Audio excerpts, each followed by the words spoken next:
요셉의 말대로 해가 거듭될수록 기근이 더욱 심해졌습니다. 양식이 모두 떨어지고 사람들은 생명을 보존하기 어려운 지경이 되었습니다. 이러한 절박한 상황 속에서 하나님의 사람 요셉은 생명을 구하는 축복의 통로가 됩니다. 우리가 세상을 살리는 이 축복의 통로가 되기 위해서 요셉에게 배워야 할 삶의 자세는 무엇인지 오늘 말씀을 통해서 한번 살펴보고자 합니다. 첫 번째는 최선을 다하는 삶입니다. 우리는 너무나도 잘 알고 있듯이 요셉은 맡은 일에 최선을 다하는 성실한 사람임을 알고 있습니다. 그는 보디발의 종이었을 때나 옥에 갇혔을 때에 주변 사람들에게 그 성실함은 인정을 받았던 요셉이죠. 만약 그가 자기 일에 최선을 다하는 사람이 아니었다면 사람들은 그를 결코 주목하지 않았을 것입니다. 그러니까 요셉도 그냥 일반 평범한 사람이었다라는 거죠. 그가 애굽의 총리가 되고 사람들이 기근으로 고통받는 상황이 되자 그의 성실함은 더욱 빛을 발합니다. 사람들은 돈과 토지 그리고 노동력을 통해서 양식을 구하기 원했습니다. 그들에게 요셉은 비축해 두었던 곡물을 팔았고 또한 그들이 점점 심해지는 기근 중에서도 살아갈 길을 마련해 주었죠. 요셉은 애굽 전 지역을 새롭게 나누고 사람들을 또한 이주시키며 이 수확한 곡물에 대한 세법을 만드는 국가 사업을 감당했던 것입니다. 그는 이 거대한 과업을 특유의 성실함으로 이루어가고 있었습니다. 이처럼 세상에 하나님의 복을 나누는 것은 자기에게 맡겨진 일에 최선을 다하는 그 성실함에서 시작이 된다는 것입니다. 사실 우리는 이 최선을 다하는 삶이라는 것을 생각해 보았을 때 과연 우리가 지금 최선을 다하고 있는 삶을 살고 있는지 한 번쯤 우리가 생각해 보아야 할 필요가 있다라는 거죠. 우리의 삶이 과연 정말 행복하고 아름답고 최선을 다하는 삶인지를 우리는 한번 생각해 보아야 한다는 것입니다. 또한 예수님께서는 제자들에게 지극히 작은 일에 충성하는 자가 큰 일에도 충성한다라고 가르치셨죠. 그렇다면 요셉이 성실하게 살았던 그 이유는 무엇인지 한번 생각을 해봐야 합니다. 그것은 자신이 해야 할 직무를 하나님께서 맡기신 사명이라고 믿었기 때문이라는 겁니다. 자신의 사명임을 믿었던 것이죠.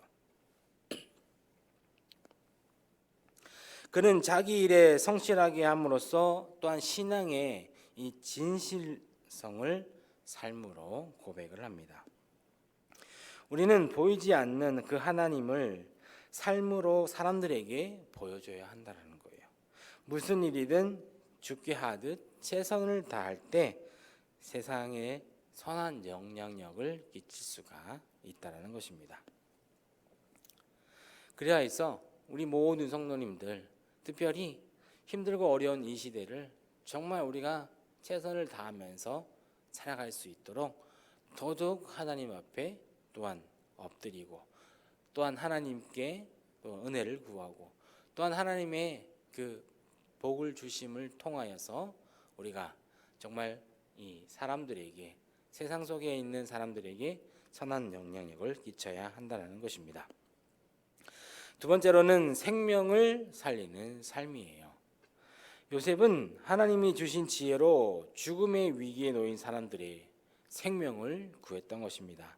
하나님께서는 요셉이 오랜 그 흉년 기간을 준비할 수 있도록 하셨고 또한 요셉은 하나님의 뜻에 순종해서 사람들을 기근에서 살리는 수고를 아끼지 않았습니다.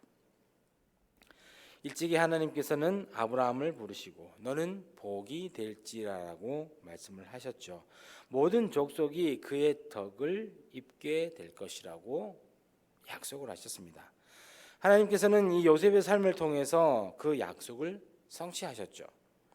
요셉은 하나님이 주신 복으로 주변을 또한 주변 이 복이 주변으로 흘러가야 한다는 것을 요셉은 누구보다도 잘 알고 있었습니다. 그는 다른 사람의 생명을 구하는 사명이 자신에게도 주어졌다는 것을 인식을 했습니다. 그래서 형들을 만났을 때도 그들을 안심을 시키고 또한 하나님이 그들의 생명을 살리실 것을 또한 자신을 애굽에 보내신 것을 말할 수가 있었던 거죠. 그러한 확신은 이 근심 가운데 속에서도 계속해서 이어져 나가고 있습니다. 사람들은 요셉의 지혜로 생명을 구할 수 있게 되었죠.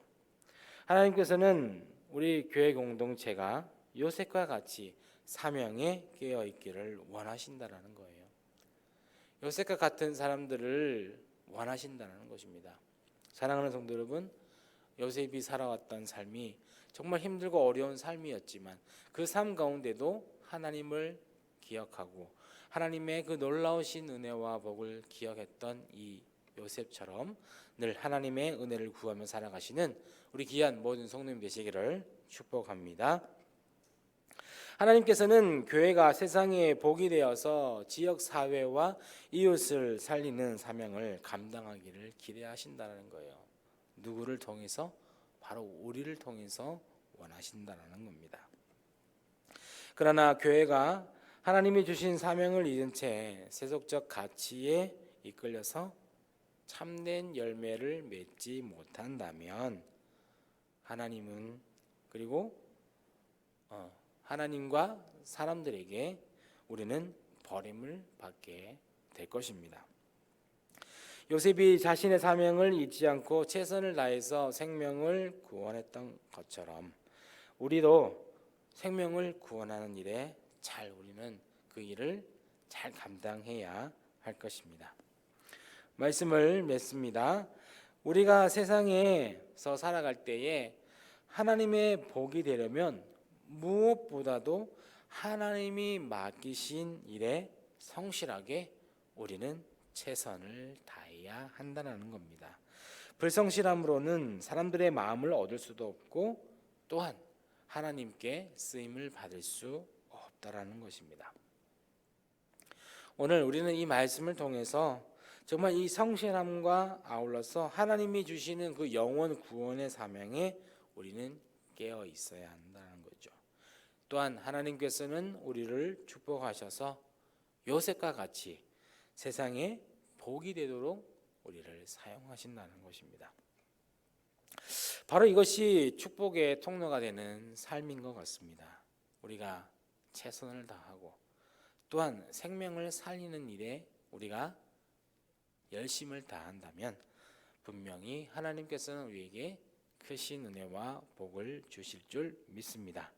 사랑하는 성도 여러분, 맡은 일에 성실하고 또한 사명에 깨어있는 사람은 축복의 통로가 된다는 것을 오늘 말씀을 통해서 기억하시고 힘들고 어려운 가운데 속에서도 축복의 통로가 되는 귀한 삶을 살아가시는 우리 귀한 모든 성도님들 되시기를 축복합니다. 기도하겠습니다.